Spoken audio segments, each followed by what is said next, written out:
Me llamo Manolo. Nací en el 38 o el 39, ya no me acuerdo bien, en un pueblo pequeño cerca de Córdoba, que ahora está medio abandonado.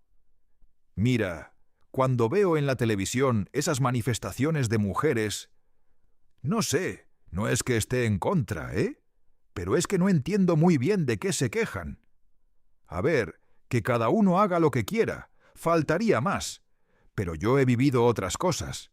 Crecí en la posguerra, cuando aquí no había nada. Nada de nada. Y las mujeres trabajaban igual que los hombres, ¿qué cojones? En el campo, en las casas, donde hiciera falta. Mi madre, Carmen se llamaba. Esa mujer llevaba la panadería de mi padre mejor que un contable. Bueno, era de los dos, pero ella era la que sabía. Antonio, mi padre, era buena persona, pero un desastre para los números. Recuerdo el olor ese del pan recién hecho por las mañanas, el que se metía en toda la casa y no se iba nunca. Y por las tardes, cuando cerraban, mi madre se ponía en la mesa de la cocina con todas las monedas del día. Las contaba una por una. Hacía sus cuentas en un cuadernillo que tenía. Ella decidía todo. Si había que comprar harina, si había que arreglar el horno, si podíamos permitirnos unas alpargatas nuevas para el crío que era yo. Todo. Pero cuando venía alguien de fuera, algún proveedor o el del banco, mi padre se ponía delante y hacía como que mandaba él, y mi madre se quedaba atrás, callada, pero yo la veía cómo lo miraba. No era sumisión, no. Era más bien, no sé cómo explicarlo. Como cuando dejas que un niño se crea que ha ganado una partida, pero en realidad has perdido a propósito. Las vecinas venían a pedirle consejo a mi madre. Para todo. Que si el marido bebía, sí que si no llegaba el dinero, que si el hijo pequeño estaba malo, y ella siempre decía lo mismo. Cada una en su casa hace lo que puede. Y lo decía bajito, como para que no se enteraran los hombres que estaban en la plaza jugando al dominó. El caso es que yo lo veía desde crío, ¿sabes? Las mujeres llevaban las casas, criaban a los hijos, trabajaban donde hiciera falta, y encima tenían que hacer como que no mandaban. Los hombres firmaban los papeles. Sí, hablaban más alto en la calle, pero cuando llegaban a casa, bueno, las cosas importantes las decidían ellas. No sé, pero las cosas eran distintas entonces. No peores ni mejores, distintas. Y cuando veo ahora en la tele a estas mujeres jóvenes hablando de que los hombres las oprimen, pienso en mi madre, que oprimida lo que se dice oprimida no estaba. Tenía sus trucos, tenía su forma de hacer las cosas, y funcionaba. A lo mejor es que yo he visto otro mundo, ¿eh? A lo mejor en las ciudades era diferente. Yo llegué a Madrid en el 64. Puede que fuera el 65, ya no me acuerdo bien. Venía de un pueblo cerca de Burgos, donde las mujeres se casaban a los 20 y se quedaban en casa, ¿no? Pero en la ciudad... Madre mía, en la ciudad las cosas eran distintas. Me contrataron en una oficina administrativa ahí por Gran Vía. Una empresa que se dedicaba a no sé qué historias de seguros o algo así.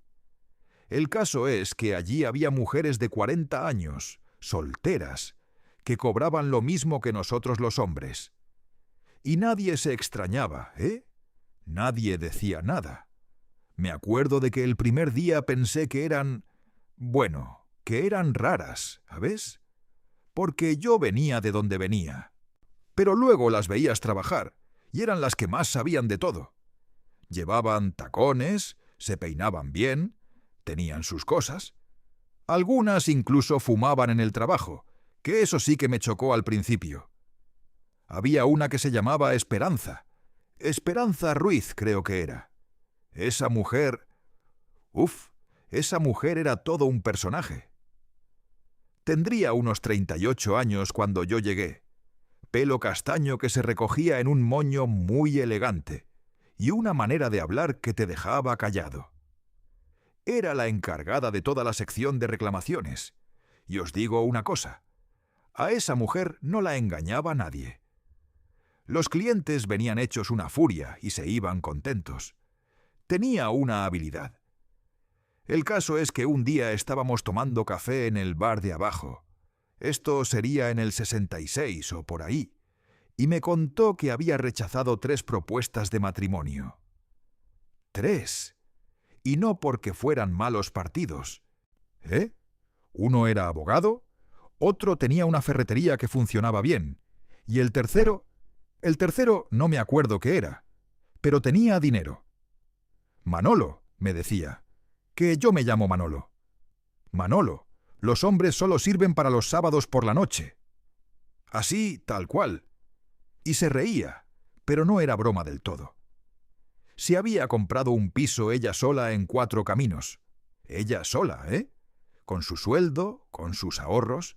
Lo había amueblado como quería, tenía sus libros, sus cosas bonitas. Los domingos se iba sola al retiro a leer, o se cogía el tren e iba a ver a una hermana que tenía en Segovia. Yo hago lo que me da la gana, decía. Y era verdad. Nadie la mandaba. Nadie le decía a qué hora tenía que volver a casa, qué tenía que cocinar, con quién podía salir. A mí me fascinaba, la verdad. Pero también me daba como, no sé, como miedo. Porque yo había crecido pensando que las mujeres necesitaban que las cuidaran, ¿sabes? Y allí estaba Esperanza cuidándose sola y mejor que muchos hombres que yo conocía. Luego conocí a Pilar. Eso fue en el 67, en una verbena de San Isidro. Ella trabajaba de secretaria en una empresa de construcción. Se había venido de un pueblo de Ávila, como yo, pero al revés. Cuando empezamos a salir juntos, ella tenía su habitación alquilada en Tetuán, yo la mía cerca de Atocha. Los dos trabajábamos, los dos teníamos nuestro dinero, nuestras cosas. Cuando decidimos casarnos, que fue casi sin darnos cuenta, como que un día dijimos, «Oye, ¿y si nos casamos?» Y ya está, pues... El caso es que nadie nos dijo cómo teníamos que ser marido y mujer. Nos fuimos a vivir a un piso pequeño en Vallecas. 2 habitaciones, una cocina que era como un pasillo, y un cuarto de baño minúsculo. Pero era nuestro. Pilar siguió trabajando, yo también. Ella ponía dinero para la casa, yo también. Las llaves del piso las llevaba ella, porque se le daban mejor esas cosas de organizarse. Las facturas del gas las pagaba ella, porque pasaba antes por el banco. Yo me encargaba de la compra, porque me pilló de camino desde el trabajo, y los jueves intentaba hacer yo la cena. Madre mía, los jueves, qué desastre era yo cocinando. Pilar llegaba a casa y se encontraba la cocina hecha un Cristo, yo con el delantal de cuadritos que había comprado ella, intentando que no se me quemaran unas chuletas. «Manolo», me decía, «mejor hazme un bocadillo y ya está». Pero no, yo me empeñaba. Porque me parecía que tenía que ayudar, ¿sabes? Que si ella trabajaba igual que yo, tenía que colaborar igual que ella. O no sé si lo hacíamos bien o mal, pero funcionaba. Discutíamos, claro, como todos los matrimonios.